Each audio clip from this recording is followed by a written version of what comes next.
Sábado, ela tem objetivo para a edificação das nossas vidas. Nós temos vindo para a glória de Jesus muito bem. Deus tem falado dos nossos corações. Tem sido um tempo restaurador em todas as áreas. E essa conferência aliançado é para a sua restauração também para com Deus. A história da CEI, logo no seu início, nós tínhamos um grupo pequeno de pessoas ainda. Quando Deus me mostrou pela madrugada em visão, nós estávamos sentados, como geralmente nós sempre nos reuníamos, tínhamos em média de umas 10 pessoas ali no início. Então nós estávamos sentados, no momento de compartilhar a palavra, quando Deus me mostrou alguém passando por detrás. Eu não esqueço de como que era ela, eu não esqueço a feição. Ele passava por detrás, nós estávamos sendo ministrados, e ele ia jogando, tinha um bornal na mão, ele ia jogando semente no nosso meio. E de repente o grupo nosso começou a discutir entre a gente. E logo depois dessa visão, Deus falava comigo sobre uma estratégia demoníaca de tentar causar divisão e separação. Nós estávamos falando, havíamos 10 pessoas, e Deus mostrou essa visão. Nesse período, Deus pediu que fizesse uma aliança. E nós fizemos naquela época uma aliança de 7 anos. Fizemos uma aliança diante de Deus com aquele grupo de 7 anos, de nós nos comprometermos dentro do reino de Deus, para servirmos ao Senhor. E o resultado, vocês são resultado de uma aliança que iniciou lá no início. O diabo ele atacou muito a fim de tentar causar separação e divisão. Essa mesma estratégia o diabo não mudou, continua fazendo. Seja no meio da igreja, no meio da família, causando separação, divisão no seio familiar. É por isso que nós precisamos de percepção espiritual. Precisamos entender as estratégias do diabo. O nosso problema é que nós somos muito emotivos. E essa parte emocional prejudica muito de ouvirmos a voz de Deus. Estamos sempre querendo agir de acordo com os nossos sentimentos e não de acordo com a vontade daquele que nos chamou para vivermos uma aliança para com Ele. Vivemos aliançado é restaurarmos a aliança que o Senhor fez para as nossas vidas. É entender o princípio da aliança para com o eterno, para com o nosso chamado diante de Deus. O nosso Deus é o Deus de aliança. O diabo trabalha a fim de destruir a aliança. Aliança do casamento, aliança na família, aliança ministerial. O diabo trabalha para quebrar a aliança nossa estabelecida para com Deus. O nosso Deus é um Deus de aliança. Então eu quero te encorajar, você está nessa conferência, não tem nenhum custo. Nenhum custo. Nós estaremos assim assumindo todos os custos, mas nós queremos que você esteja aqui. Vai estar conosco o apóstolo André, que é um homem de Deus, Deus tem usado por toda essa nação, vai estar conosco aqui na sexta-feira.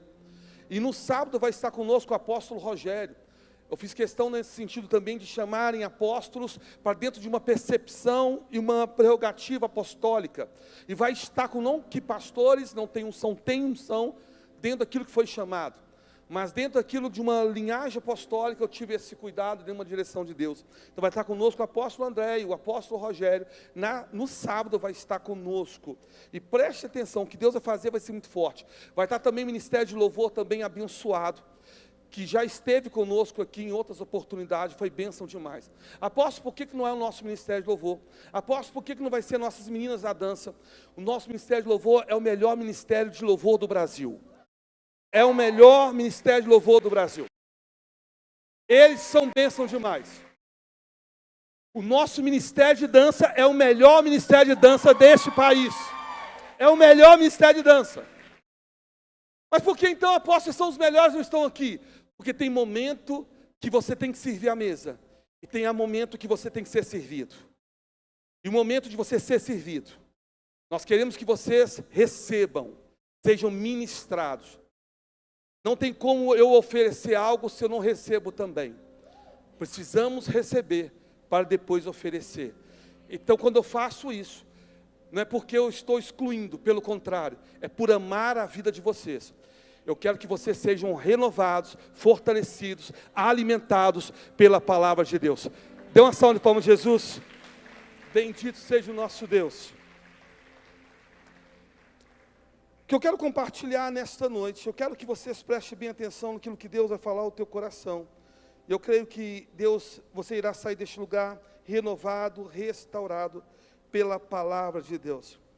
Em Gênesis capítulo 37, já no verso 4, diz assim: vendo, pois, seus irmãos, que o pai amava mais a todos os outros filhos, odiaram-no, e já não lhe podiam falar pacificamente. O contexto aqui está falando sobre José.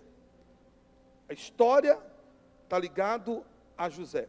Já no verso 8, então lhe disseram seus irmãos: reinará com efeito sobre nós, e sobre nós dominará realmente. E com isso tanto mais o odiavam, por causa dos seus sonhos e das suas palavras. Curva a tua cabeça.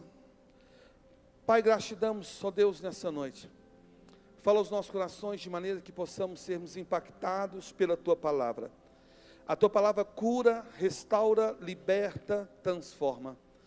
Meu Deus, precisamos ouvir a tua voz nessa noite. Precisamos ouvir a tua voz nessa noite. Fala aos nossos corações. Em nome de Jesus Cristo, assim seja. Amém. E graças a Deus. A palavra de domingo, preparação para a morte, uma palavra que nos impactou. Confesso que eu trouxe com receios, por ser uma palavra, como eu disse, nunca havia trago, nunca havia compartilhado, mas louvo a Deus por tantas mensagens que eu recebi no decorrer da semana, de pessoas considerando para a vida delas como uma melhor mensagem que elas já ouviram, porque foi um choque, mas ao mesmo tempo acordaram elas para a realidade. Eu louvo a Deus por causa disso. A nossa igreja é uma igreja que se importa muito com a palavra e que ama a palavra de Deus. É uma igreja que sabe tanto ser edificada, como também sabe ser exortada.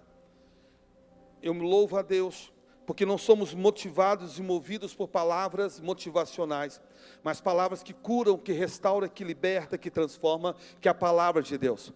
E mesmo quando traz, nos confrontando, o confronto da palavra traz cura à nossa vida. Eu louvo a Deus por aquilo que eu ouvi no decorrer da semana. Nessa noite eu quero falar sobre algo que vai ser, não é de maneira alguma, uma exortação. Vai muito da maneira como você vai receber isso no seu coração. Mas eu creio que se você aplicar na tua vida, vai fazer uma grande mudança. O texto que eu li aqui fala a respeito de José.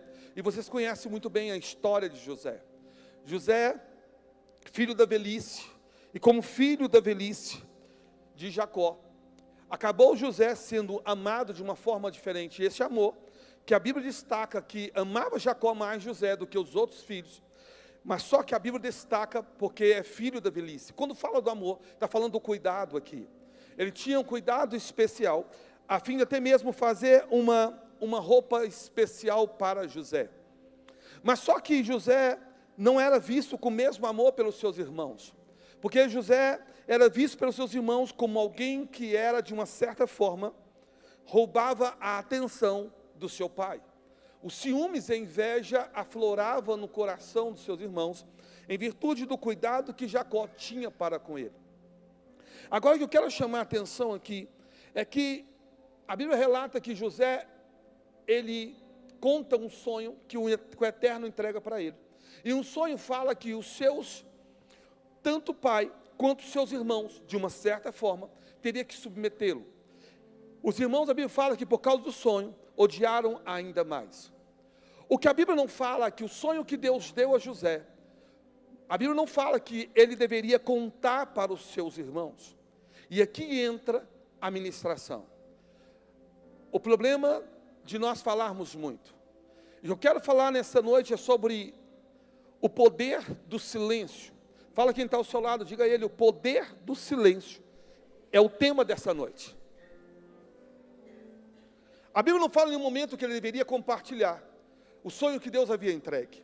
Talvez você vai dizer para mim: apóstolo, você está dizendo que por causa de ter contado o sonho, José sofreu como sofreu, foi vendido como foi vendido, viveu como escravo. Por causa disso, eu posso dizer para você que sim. Mas como assim, apóstolo? Mas não estava dentro de um plano de Deus? Sim. Mas preste atenção, eu quero que você não seja ignorante quanto a isso. Dentro do aspecto teológico, existe duas direções. Existe uma chamada direção permissiva, e a segunda consideração é a chamada direção, aquela diretiva. Uma permissiva, outra diretiva. Quando você fala a respeito que Israel ficou 40 anos caminhando no deserto, isso não era uma direção de fato definido por Deus. Quando falo dos 40 anos no deserto, não era uma vontade objetiva, não era uma vontade diretiva, mas era uma vontade permissiva. Apóstolo, não entendi qual é a diferença entre permissiva e qual é a vontade diretiva. A vontade diretiva é a vontade que Deus estabelece para você. A diretiva é a que Deus estabelece para você. O que Deus estabeleceu para Israel era uma vontade diretiva que, quando tirou da terra do Egito, pudesse rapidamente chegar até Canaã e tomar posse da promessa que Deus ali havia prometido. Essa é a chamada vontade diretiva de Deus. A vontade diretiva, quando você vê, por exemplo, Salomão reinando sobre Israel. Salomão, aí vai ver na história, ele era filho de uma mulher que havia se relacionado num adultério para com Davi. Salomão era simplesmente filho de Batseba. Era essa a vontade diretiva de Deus? Absolutamente não. Senão nós vamos entender que também a própria queda de foi uma vontade diretiva de Deus. Deus faz Adão e Eva, coloca no meio do jardim um fruto para que Adão e Eva pudessem cair. E aí você vai levar para o entendimento que tudo que nós estamos vivendo nada mais é do que uma brincadeira de Deus com o nosso sofrimento. Deus brinca com o nosso sofrimento de maneira alguma. Isto é chamada vontade permissiva. Deus, dentro da vontade diretiva, deu uma orientação para que Adão e Eva não alimentassem do fruto que estava no jardim, no meio do jardim. E qual a orientação que faz? Vontade diretiva é caminha debaixo da obediência, que vocês vão viver daquilo e vão comer do melhor dessa terra. Essa é a minha vontade para com vocês. Mas dentro de uma liberdade de escolha que o próprio Deus entrega para o homem, Deus fala, você pode escolher se você quer isso ou não. Mas o homem toma uma escolha e o homem fala assim, não, eu quero alimentar deste fruto.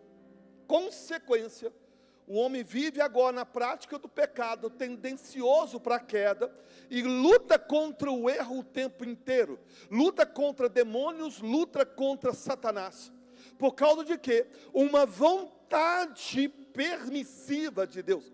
Mas até na vontade permissiva de Deus, Deus age com infinita misericórdia, porque quando o homem cai, Deus então ele estabelece o seu plano eterno de rendição, e na rendição, ele sabia que não tinha como o homem justificar ele mesmo, e aí você vai entender, o próprio Deus, ele se manifesta entre nós, vive como homem, sofre todas as tentações como homem, e ele mesmo entrega a sua própria vida e faz justiça nele mesmo, para que o homem não fosse condenado, mas que fosse absolvido através do sangue que foi derramado de um justo na cruz do Calvário.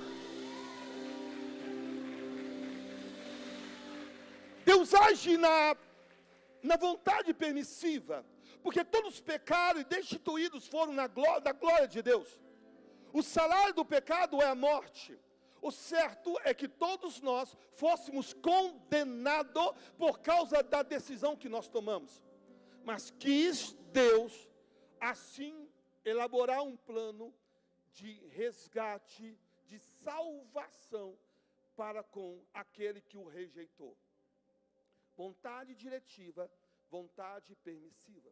A vontade diretiva de Deus, muitas vezes, é que uma vez você case, tenha seus filhos, seja feliz no teu casamento. Vontade diretiva é que Ele cumpra, você faça isso e aquilo. Mas só que as suas tomadas de decisões errôneas faz com que a sua vida entre em uma outra rota. E por muitas vezes, aí você vai batendo a cabeça, tudo vai dando errado, você entra em dívida, perde tudo que você tem, perde teu casamento, perde filho, perde dinheiro, perde tudo. E Deus olha e fala, as suas decisões têm conduzido você a isso. Mas pela misericórdia de Deus, Ele fala, não, eu não desisto de você.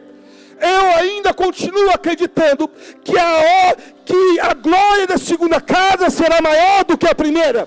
Você caiu, mas eu vou te levantar. Eu vou te dar uma nova história. Eu vou te dar uma nova história. Oh! Então Deus está sempre Deus está sempre corrigindo as chamadas vontades permissivas que Ele permitiu, pela sua infinita misericórdia. Voltando ao texto, é óbvio, a Bíblia fala que logo depois que ele contou, a Bíblia fala que ele foi odiado ainda mais. Isso levou o quê? Que os seus irmãos, então, primeiro tentassem o matar, depois agora, vendesse o próprio José.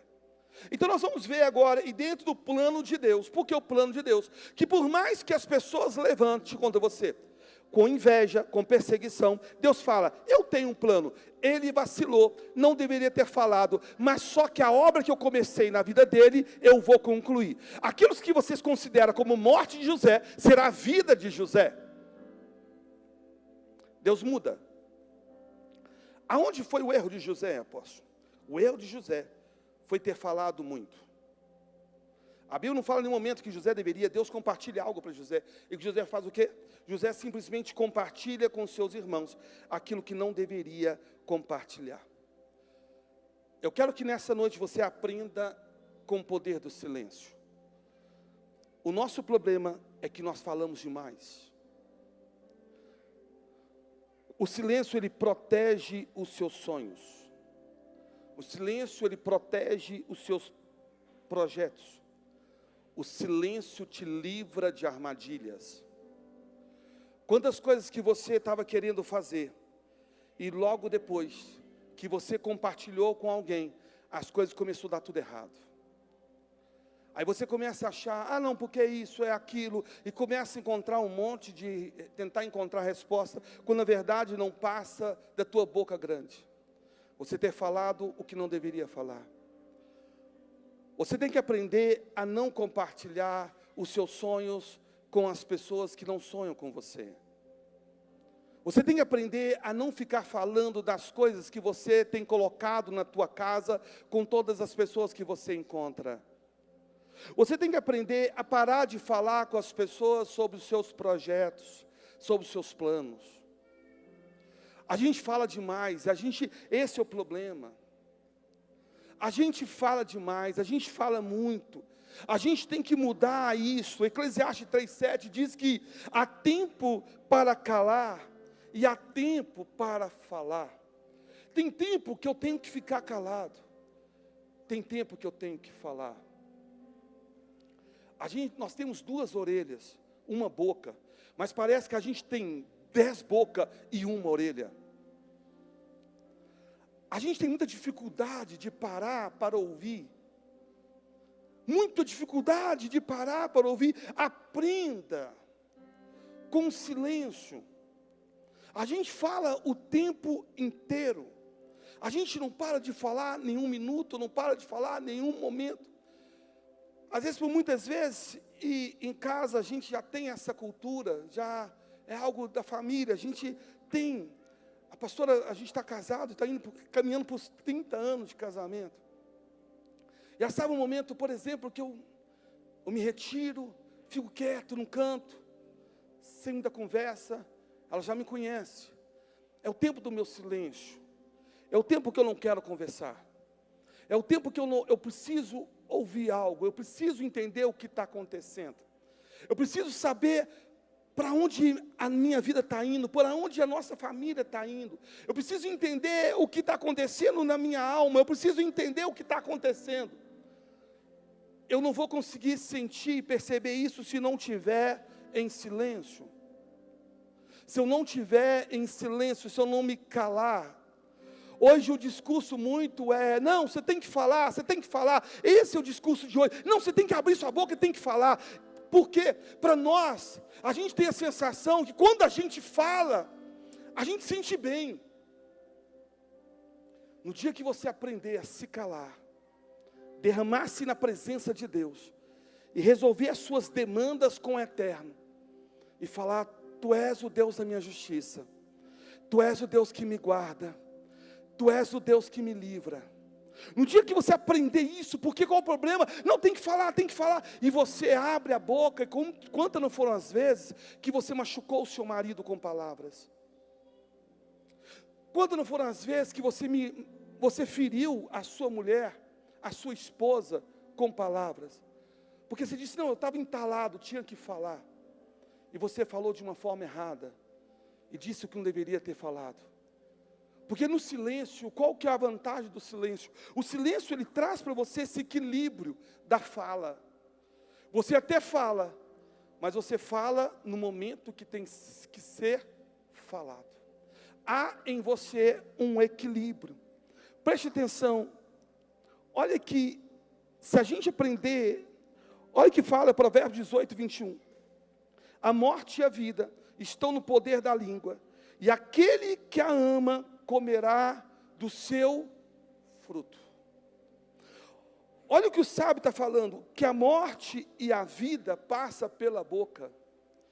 O que o sábio está dizendo é, aquilo que sai dos meus lábios, é aquilo que eu vou alimentar e vou viver. Ele fala que tanto a vida quanto a morte está no poder da minha boca. Quantas pessoas que o que elas estão vivendo hoje é resultado do que elas falaram ontem? Quantas pessoas que a doença que elas hoje estão vivendo é resultado da boca que ela abriu lá no passado? Quantas não são? Quantas pessoas que hoje o que está passando na sua família, no seu casamento, é justamente o que um dia ela disse? Não, se for para casar assim, eu prefiro ficar solteiro o resto da minha vida. Não, se for para assim, eu prefiro divorciar. Não, se eu for... Quantas não foram as palavras que um dia você disse? Provérbios fala que a morte e a vida estão no poder da língua.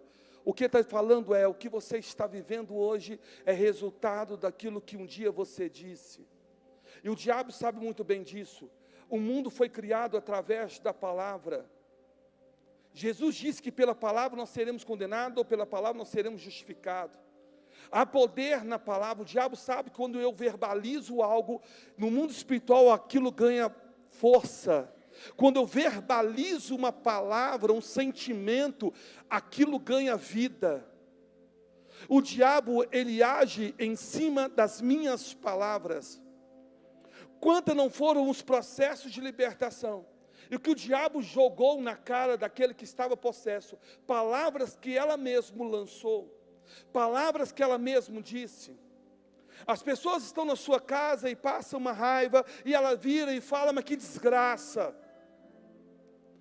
Não sabendo o que falar, a palavra desgraça é assim ter a graça de Deus dentro do lar, é não ter a graça de Deus dentro da família. Você está atraindo a miséria, a destruição para do ambiente do seu lar através da sua palavra. É por isso que o diabo quer que a gente verbaliza o tempo inteiro. É por isso que o diabo fala, você tem que colocar para fora, e no chamado colocar para fora, você fere, você mente, no colocar para fora, você agride. Quantos amigos que talvez você tenha perdido por ter falado demais? Quantos relacionamentos quebrados, porque você falou palavras que não deveria no momento da ira. E o problema é que uma vez que a palavra sai, ela não volta. Acabou. E no coração do outro, a pessoa pensa assim, não, se ela falou, é porque ela pensa isso. Se ele disse, é porque ele pensa isso. E relacionamentos são quebrados através, justamente por falarmos muito. Na família, nós temos que aprender a nos calar. Até mesmo no ambiente familiar. Sorria, quarta-feira eu ministrei sobre isso, sorria, dê gargalhada, seja alegre, seja feliz. mas não sai falando demais, até mesmo no contexto familiar. Tem pessoas que no ambiente da família é considerado aquele que fala muito. Tudo a pessoa está falando, tudo a pessoa está resmungando. Toma cuidado, não seja essa pessoa que fala muito, que briga o tempo todo, que sai. Não seja essa pessoa, pelo contrário, seja uma pessoa equilibrada no ambiente familiar. Eu tenho comigo algo que eu carrego sempre, é o que me faz refletir. Eu penso, não, eu represento um reino, e se eu represento o reino, o meu comportamento tem que ser de acordo com esse reino. Você na sua família, você representa um reino. No seu trabalho, você representa um reino. Na faculdade, você representa um reino. Tome cuidado com aquilo que você tem falado. Aprenda a se calar. Aprenda a ficar calado. Aprenda a calar a boca. Aprenda a calar a boca. Tem gente que, quando ela está calado, os outros até estranham. Fulano está caladinho demais. O que aconteceu? Está doente. Tanto que a pessoa fala. Quando ela fica calada, está doente. Só pode estar passando mal. Quando é uma pessoa alegre, top. Mas quando é uma pessoa faladeira, não é legal. Não é legal. Tem pessoas que quando não está no ambiente da festa, parece que a festa está uma alegria. Ela chega, acaba o ambiente. Ela tem um poder de estragar um ambiente. Ela já chega falando. Ela já chega reclamando. Ela já chega falando uma coisa, falando outra. Em nome de Jesus, cala a boca. Em nome de Jesus, cala a boca. Ah, porque eu gosto de falar o que eu penso. Cala a boca. Ninguém quer ouvir. Cala a boca. Eu tenho que falar, porque eu falo, eu vou estourar, então estoura, em nome de Jesus. Mas cala a boca. Cala a boquinha. Quando você abre a boca, só sai asneira. Fecha a boquinha. Cuidado. Vigia. O silêncio.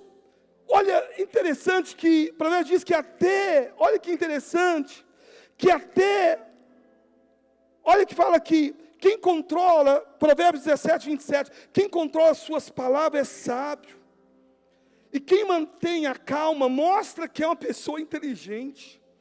Pessoas que, desequilibradas, pessoas meio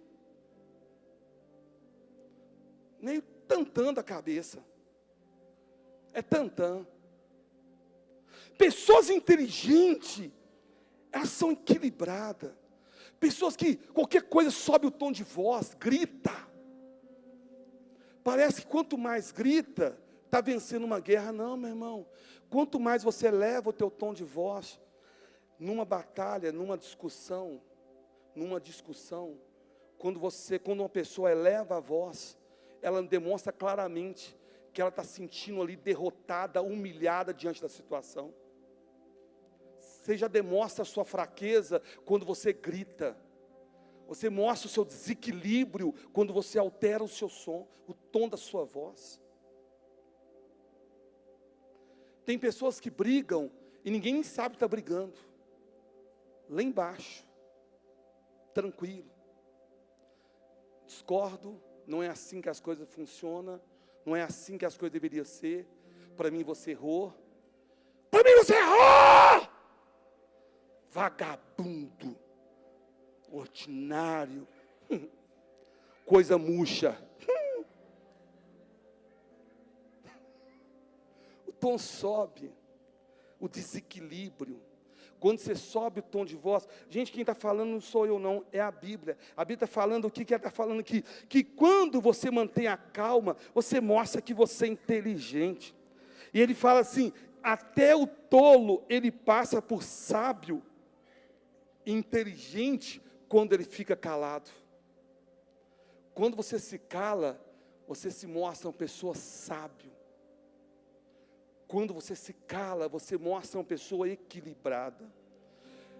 Ah, não, mas vou colocar no lugar dela. Quem é você colocar alguém no lugar de alguém, meu filho? Isso mostra o seu desequilíbrio. Não, mas ele não pode falar. Não, calma, calma. Aprenda a calar. Tem alguém compartilhou comigo, a pastora.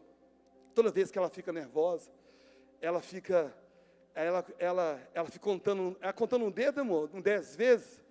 Diz que ela sai do lugar e fica contando o dedo 10 vezes, contando o dedo 10 vezes, e vai tomar uma água. Ela pega a água, está nervosa, aí ela vai falar, ela vai lá, pega a água, conta 10 vezes, e coloca a água na boca, e fica com a água na boca. É uma boa estratégia, colocar água na boca. Coloca água na boca, você não pode cuspir na pessoa. Misericórdia. Mas você coloca água na boca. Está nervoso? Coloca água na boca. Segura, segura, segura, segura. Aí quando você perceber no espelho que já não está mais tão vermelho, está passando aquele, já não está suando mais de nervoso, parou de tremer, aí você engole aquela água. Pronto. Segura, se cale, não fale, não brigue. Olha, porque quando nós falamos muito, as consequências, o que acontece? Pessoas que falam muito, elas perdem o respeito das outras. Pessoas que falam o tempo inteiro, elas não são respeitadas. É impressionante, as pessoas que pouco falam, quando ela é tão caladinha, que quando ela abre a boca para falar, todo mundo para ouvir. Todo mundo para ouvir. Quando ela abre a boca, todo mundo assim, é natural. Mas uma pessoa que está sempre falando, chega uma hora que as pessoas não ouvem mais o que ela está dizendo, porque está sempre falando, sempre falando. Então o silêncio, ele te dá este poder, de até mesmo ser respeitado no meio das pessoas. Você ganha o respeito das pessoas quando você fala bem menos, quando você é comedido nas suas palavras, você se torna uma pessoa respeitada. Pessoas que falam muito, têm dificuldade de ouvir. Pessoas que falam demais, têm muita dificuldade de ouvir. Quanto não foram as vezes que, em aconselhamento, as pessoas chegavam e falavam,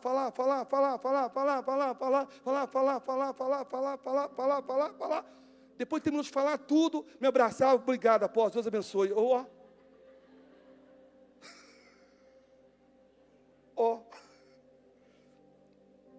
Não, apóstolo, você não sabe como você me ajudou.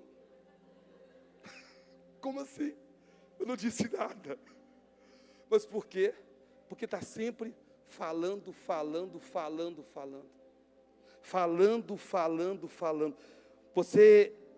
Você acaba tendo problemas quando você fala muito. Você acaba perdendo relacionamentos também. É uma das consequências. Você tem que aprender a se conter e falar aquilo que de fato tem que ser dito. Quando você fala pouco, até os seus relacionamentos são mais saudáveis. Pessoas que falam pouco, elas são rodeadas de bons relacionamentos. Porque ela não gosta de perder tempo para falar algo que não faz bem para ela. Então ela é muito equilibrada na sua fala. Então, os relacionamentos de pessoas que são silenciosas, são geralmente relacionamentos saudáveis. São pessoas que, muitas vezes, são iguais a elas. Uma vez, eu encontrei duas pessoas, não vou mencionar o nome aqui, no Mauricinho, tempo atrás. E são duas pessoas que geralmente as duas são muito na delas. Eu cheguei, parei o carro rapidamente para pegar o lanche lá, levar para casa. O pastor estava no carro. Eu cheguei lá, as duas estavam lá, uma do lado da outra, mais silêncio, tranquilo. Aí eu cheguei, aí eu sentei na cadeira do lado, que elas estavam juntas, eu não queria atrapalhar a conversa. Aí eu sentei esperando até sair o meu lanche. Eu estou observando que elas não estão conversando. Uma começou a cantar, e a outra vai acompanhando o cântico. Essa começou a louvar a Deus, e fechou os olhos. As duas, eu pensei assim, será que elas estão conversando? Nada conversando. Elas estão em silêncio, acostumaram com o silêncio, amaram o silêncio. Então, quando estão juntos, não tem o que falar, não vamos falar asneira. Não tem assunto, vamos louvar a Deus. Vamos adorar o Criador. Mas não vai sair dos nossos lábios aquilo que não vai fazer bem para a gente. Se for para sair uma palavra, que saia de edificação. Se sai uma palavra, que saia uma palavra de fé. Se for para sair alguma coisa, que seja aquilo que vai me impulsionar e vai fazer eu sentir bem. Isso que tem que acontecer. Aleluia. Pessoas, entenda uma coisa, elas tendem a confiar, como eu disse, mais em pessoas caladas. Provérbios 11:13 diz que quem muito fala, trai a confidência, mas quem merece confiança, guarda o segredo. Se você precisar que alguém guarde o teu segredo, um segredo seu, pode ter certeza, você jamais vai confiar o segredo para aquele que fala o tempo todo. Aquele que está no meio da roda e fala de um, fala de outro, comenta uma coisa, comenta outro, você pode até dar risadinha, está no meio, mas na hora de você contar o teu segredo, falar da tua vida, para essa você não conta. Porque você sabe que o dia você abrir tua boca, toda igreja vai saber, toda família vai saber, porque ela não consegue se conter. Por isso que o provérbio está dizendo que quem muito fala, ele trai a confidência, ele trai. Ele não é uma pessoa confiável. Ele não é uma pessoa que você pode confiar nela um segredo. Não pode confiar nela uma confissão. Porque certamente se você confiar, outros saberão do seu problema. É isso que o provérbio está dizendo. Você quer se tornar uma pessoa confiável? Uma pessoa que elas possam te procurar, você, para se confidenciar. Aprenda a se calar. Pessoas silenciosas, elas atraem outras que querem buscar ajuda. Porque as pessoas podem até bater papo com você, rir. Todos nós temos um amigo, uma amiga, que é aquele que é o palhacinho da turma. Fala demais, fala asneira, e é aquele palhaço, todo mundo dá gargalhada, brinca e tal, é o zoado da turma. Todo mundo tem isso na família, todo mundo tem isso nos relacionamentos. Todo mundo tem. Mas só que na hora de você procurar ajuda, certamente não é essa pessoa que você busca. Na hora de buscar um conselho, não é esse o zoado que você busca. Você busca o equilibrado. Você busca aquele que te passa confiança, passa segurança nas suas palavras. Quando eu falo isso para a igreja, é porque nós carregamos e representamos um reino. Nós carregamos algo que é um tesouro, que liberta, que cura, que restaura. E a igreja tem que ser um celeiro de pessoas confiáveis. Porque todos os dias está chegando pessoas feridas, machucadas, e que precisam do nosso apoio, precisam da nossa ajuda. E que tem que encontrar no seio da igreja um povo que ela possa confiar. Pessoas que vão ajudar ela. A tua família precisa e está gritando por alguém que seja confiável. Precisa. Quando não foram as pessoas aqui que ajudaram, pessoas familiares, falaram, apóstolo, ajuda minha oração, porque o meu irmão procurou, está acontecendo assim no casamento dele. Eles estão passando uma crise, e eu vou estar com eles lá mais tarde, me ajuda em oração. Mas por que o irmão procurou? Para que pudesse intervir e ajudar numa crise conjugal. Porque a essa pessoa, ela passa confiança para ela. Se eu estou na crise de casamento, eu não vou ter que procurar um terapeuta lá fora, isso e aquilo, procurar um desconhecido. Eu tenho alguém na minha família que eu posso me abrir e buscar ajuda. Porque eu sei e eu sou uma pessoa confiável. Aprenda. Há um poder no silêncio. Há um poder quando você se cala. Aprenda a calar a tua boca. Aprenda a calar a sua boca. Apóstolo, me fez raiva, cala. Apóstolo, estou irado, cala. Apóstolo, se eu não colocar para fora, eu vou explodir, exploda, mas cala. Qual é o segredo? O segredo está em você procurar o momento certo de você falar. Quando eu falo a questão de quem controla as suas palavras se torna sábio. Entenda uma coisa, quando você tem cuidado, quando você age com sabedoria, toda vez que você fala muito asneira, você tem que vir depois consertando. Toda vez que você fala algo que você não deveria falar, você tem que vir pedindo perdão. Não, apóstolo, não precisa, lógico que tem. O Espírito Santo vai te incomodar. Na hora que você falar com Deus, o Espírito Santo vai falar, opa, bora acertar aquilo que você errou. Você falou o que não deveria ter falado. Você disse o que não deveria ter dito. Você se levantou com quem não deveria ter se levantado. Ah, apóstolo, mas eu falei porque tinha que falar, porque eu não concordo com isso, com aquilo. É a tua vida? Não, não é a minha vida, então você não tem nada a ver com isso. Não entre onde não é o teu problema. Não entre em situações que não condizem a você. Ah, mas eu gosto de opinar. Opina na tua vida. Opina na tua vida. Ah, apóstolo, mas é porque eu gosto de dar opinião. Meu irmão, meu pai falava comigo assim, meu filho, preste atenção uma coisa. Cuidado com as opiniões. Opinião você só dá quando alguém te pede. Se não te pediu, você não tem que dar opinião nenhuma. Eu cresci isso na minha vida. Eu via situações, às vezes eu ficava calado. Aí quando alguém abria a boca, eu falei assim, gente, alguém pensa diferente, que pode ser feito. A minha opinião é que poderíamos fazer assim, secular. Porque meu pai me ensinou, não pedir opinião, não dê. Não dê. Fala quem está ao seu lado. Fala com ele. Se eu não te pedir a sua opinião, não me dê. Fala com ele. Não me dê. Eu não te pedi.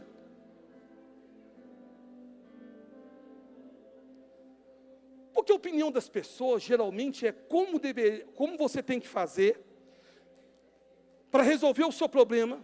Um problema que nem mesmo ele conseguiu resolver. Mas que tem a opinião certa de ser resolvida. Ele sabe exatamente como fazer, mas que ele nunca fez. Sim ou não? Sim ou não? Está com medo? Sim ou não? Cuidado, meu irmão, não sai dando opinião. Por quê? Porque aí o diabo vai pegar essa opinião sua e vai transformar numa fofoca. Você vai virar, é porque a minha opinião é essa. Alguém pega fulano de tal, está falando isso. Ele estava dando uma opinião, mas no lugar errado, com a pessoa errada, e com quem não pediu. Ele envolve o nome dele. Por quê? Porque abriu a tua boca sem necessidade. Aprenda isso, meus lindos. Sejam sábios. Sejam sábios. Ah, apóstolo, deixa eu dar opinião. Você sabe, vocês me conhecem. Pastorei vocês há quantos anos? Que dia que eu mandei uma mensagem para vocês, falei assim, aqui, ó, eu vi que você vai fazer isso e aquilo, mas a minha opinião é isso. Quando alguém chega perto de mim e fala assim, apóstolo, estou querendo viajar, como recentemente, para onde você vai? Ah, eu vou para o Canadá. Ah, vai para o Canadá? É, estou querendo ir para o Canadá, vou ficar um tempo para o Canadá. Eu, amém, bênção demais. Ah, apóstolo, estou querendo mudar. Para onde você quer mudar? Estou querendo mudar lá para tal lugar. Oh, bênção demais. Apóstolo, estou querendo trocar um carro. Quer trocar o carro? Qual carro você vai pegar? Tal, bênção demais. Não pedir opinião, não dou. Você tem que aprender a entender. Vocês estão me entendendo? Toma cuidado. Vigie. Aprenda com o silêncio. E qual que é o segredo do silêncio? Quando você está em silêncio, você consegue ouvir mais a voz de Deus. Quando você se cala, tem pessoas, qual é o problema de hoje? A nossa alma está tão inquieta, os nossos pensamentos estão tão acelerados, que a gente não consegue parar para ouvir a voz de Deus. Às vezes você está esperando, Deus, eu preciso de uma resposta do Senhor. E talvez Deus só está falando com você, eu estou falando, mas você não está me ouvindo. Deus não fala gritando. Deus não fala gritando.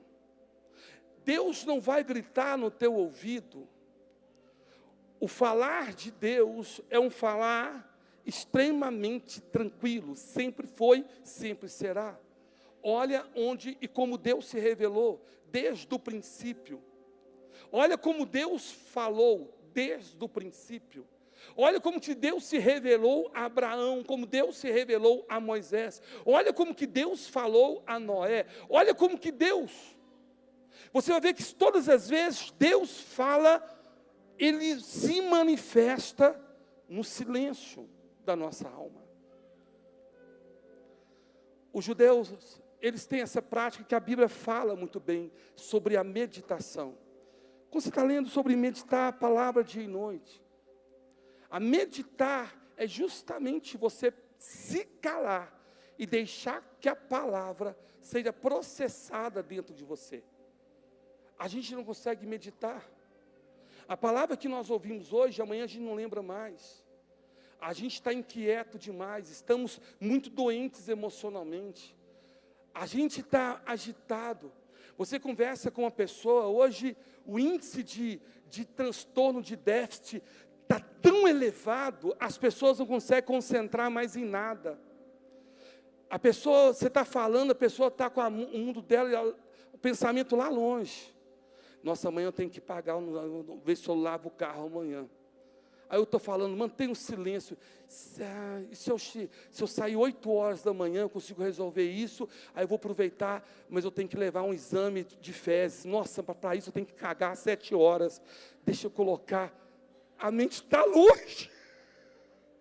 A mente está longe. Por causa de quê? Por causa do déficit de atenção. E não é um problema dela. Hoje tem medicação que resolve isso. Mas é uma geração com transtornos absurdos. Inquietação, ansiedade. Você começa a falar, não está ouvindo nada que você está falando. Ela está, Quando você começar a conversar com alguém, ela fala, é porque quer que você encerra.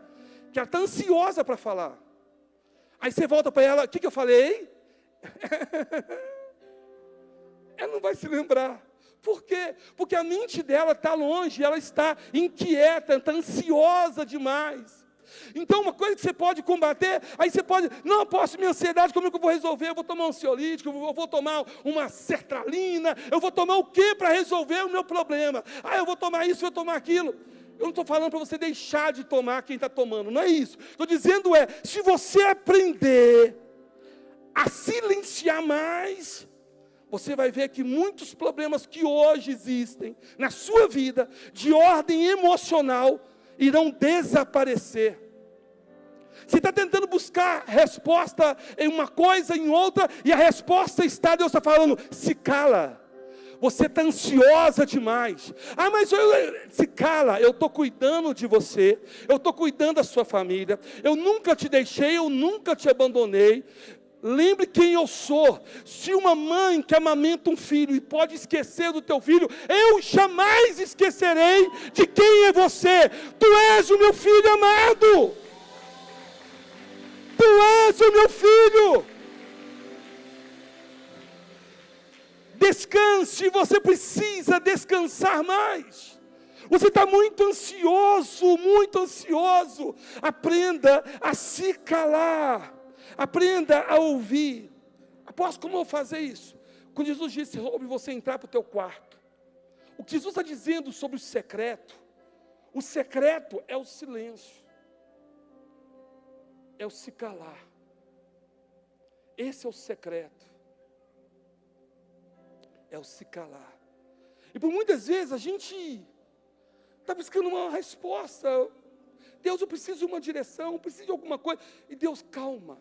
Enquanto você não aquietar, quando uma pessoa, por exemplo, ela está vivendo debaixo de um delírio, de um surto, ela está desequilibrada, ela está passando de alguma crise de bipolaridade, vai levar ela para um CAPS, primeira coisa que vocês vão fazer, dá uma injeção, um sossega-leão para ela. Ela vai dormir uns 2 dias, 3 dias. Para quê? Para que a sua mente possa voltar ao normal. Uma mente que está disparada, desequilibrada. A gente está assim, a gente está adoecendo. Por quê? Porque a gente não tem tempo de silêncio. Eu te pergunto hoje, no decorrer do dia, que hora que você se calou? Que momento que você retirou para ouvir a Deus? Que momento que você tirou para falar, Deus, eu quero ouvir a tua voz, fale comigo. Salmo 42 diz, Porque está abatido a minha alma, porque perturba dentro de mim. O que o salmista está dizendo é, quando você está em silêncio, você consegue ouvir o desespero da sua alma. O que o salmo está dizendo é, ele se cala, ele vê uma alma agitada, uma alma inquieta, e ele fala, por que está abatido a minha alma? Porque perturbas dentro de mim. Espera em Deus, confia em Deus. Ele mesmo dizendo, alma, você está agitada demais. Alma, você está preocupada demais. Alma, você está doente demais. Aquieta, alma. Aquieta, alma. Você precisa se aquietar, porque aquele que tirou do lamaçal do pecado, aquele que te deu vida e vida em abundância, ele tem cuidado de você. Aquieta, alma. Aquieta, alma. O teu Redentor vive. Aquieta, alma. O teu Redentor vive. Aquieta, alma. Aquieta, alma. Oh! Quantos estão sofrendo talvez nessa noite por uma alma agitada, uma alma desesperada? Aquieta, alma, aquieta, alma. Tranquiliza, se cale. Você passa a ouvir mais a alma, o desespero da sua alma. Quando você se cala. Silêncio, silêncio. Aprenda a se calar. Esposa, aprenda a se calar. Aprenda a se calar. O teu marido, por exemplo, às vezes chega cansado do trabalho, arrebentado, esgotado, teve um dia puxado. E você ficou em casa por muitas vezes trabalhando também. Porque quem fica em casa está trabalhando e trabalhando muito. Muitas vezes ali olhando os meninos ou cuidando da casa. Mas como você passou o dia inteiro sem conversar com ninguém, você vai juntando tudo para que quando ele chegue, você falar tudo para ele. Seu marido chega cansado. Ouviu o dia inteiro, som o dia inteiro, barulho o dia inteiro, confusão, preocupação. O que o teu marido quer é chegar em casa e descansar. Receba o teu marido com um cafezinho pronto.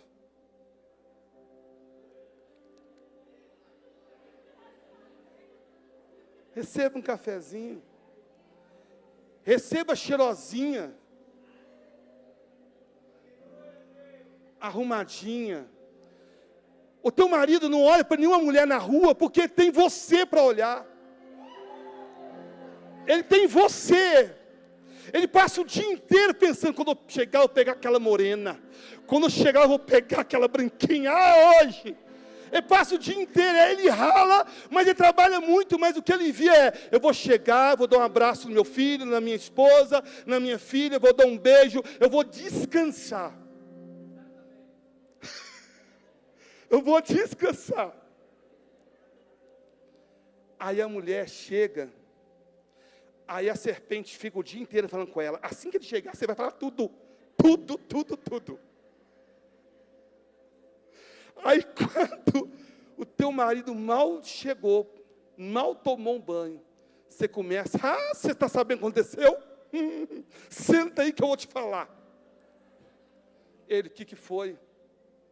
Não, porque eu acho um absurdo o que ela disse. Eu não concordo com o que ela falou. E começa o marido, o quê? Você está concordando? Você está concordando? Você não me ama. Você não me ama. Estou cansada. Amor, você fez comida, só para isso eu sirvo, né? Sua empregada faz comida para você. Ele só quer um beijo, um abraço, sentir o seu cheiro, abraçar os seus filhos e dizer, família, eu trabalho o dia inteiro, mas trabalho até o último fôlego de vida, porque eu amo vocês. Vocês são especiais para mim. Eu vou dar o meu melhor por vocês.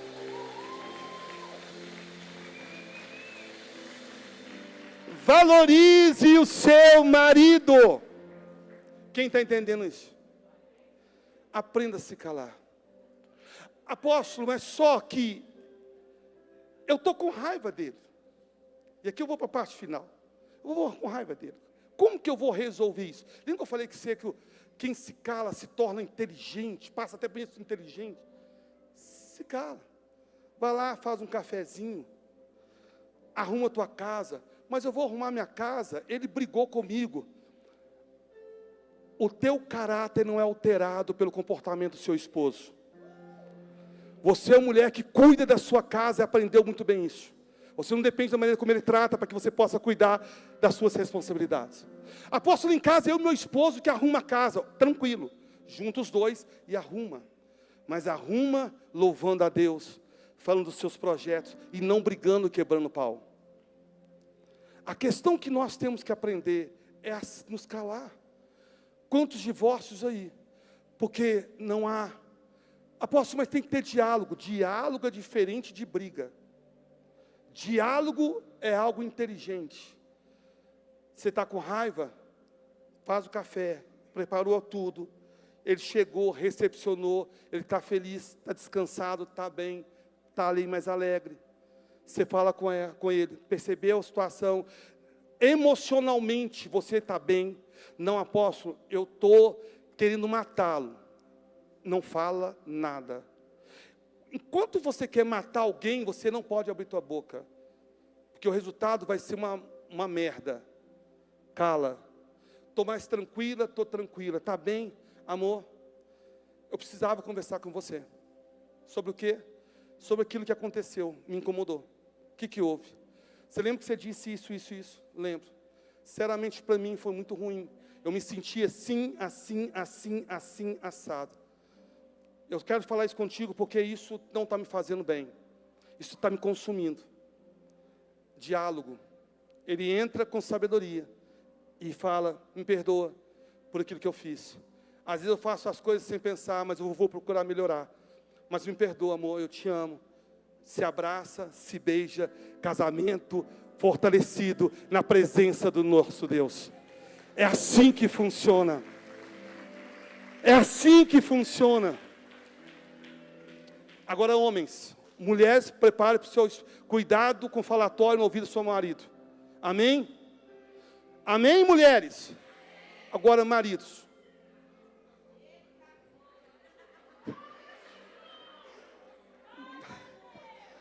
Maridos, isso vale para os solteiros também, que estão caminhando também.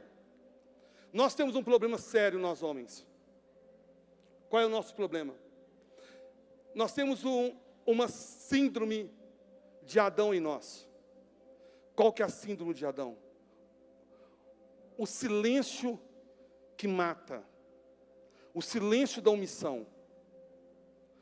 Nós homens, por muitas vezes, quando a gente está incomodado com algo, a gente, ao invés de resolvermos aquela situação, a gente temos uma tendência de simplesmente nos fecharmos dentro do nosso mundo. Simplesmente, e a gente começa a tratar a esposa de uma forma ríspida, a família de uma forma ríspida, por causa de uma situação que nos incomodou, mas que por muitas vezes nós não temos coragem de falar ela. E nós mudamos o nosso comportamento. E nos tornamos pessoas, às vezes, agressivas nas palavras.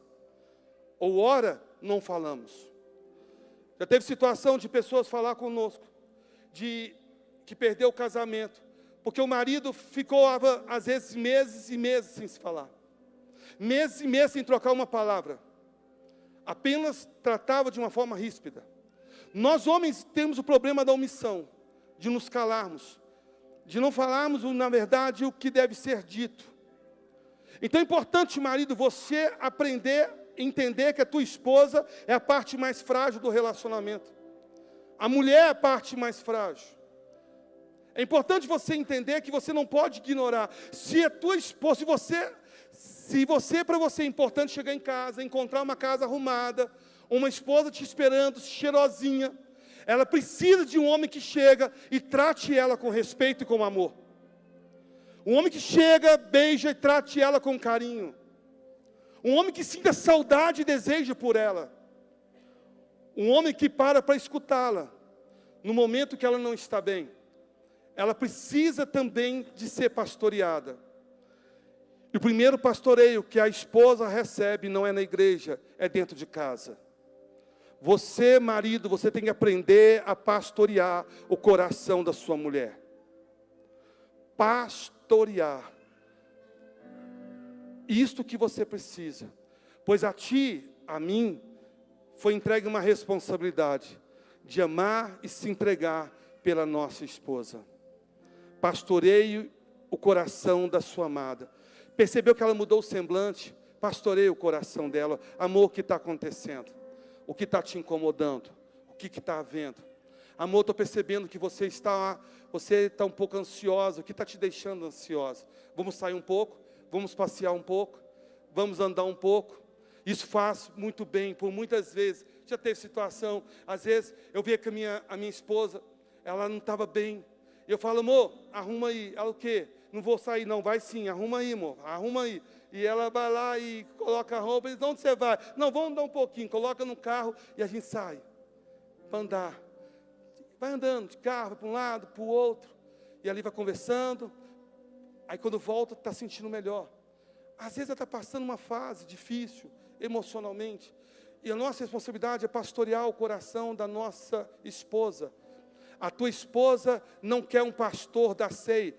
A esposa quer um pastor dentro de casa, um marido que pastoreie o coração, que se preocupe com a angústia da sua alma, com as suas preocupações, com a sua ansiedade. Uma mulher que é pastoreada em casa, ela arrebenta na igreja, ela arrebenta lá fora, ela faz toda a diferença no meio da sua família. Ame a tua esposa, pastoreie o coração da sua esposa. Quem entendeu isso nessa noite? Você pode dar salve para Jesus. Aleluia!